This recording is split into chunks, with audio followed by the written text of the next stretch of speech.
In this step-by-step guide, you'll learn how to convert any IGES file to GLTF format using MiConvert's free online converter.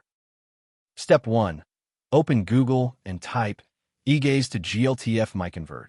Click the first search result to open the converter page. Step 2. You should now see the IGES to GLTF converter page. Everything you need is right here on one page. Step 3. Click Choose File. Find your IGES file in the file browser, select it, and click Open to upload it. Step 4. Your file is now uploaded. Review the details shown on screen, then click Convert Now to start converting. Step 5. Wait for the conversion to finish. The progress bar shows how much is done. It won't take long. Final step. Click the Download button to save your converted GLTF file. That's the entire process, simple and free. You've just converted IGES to GLTF in under a minute.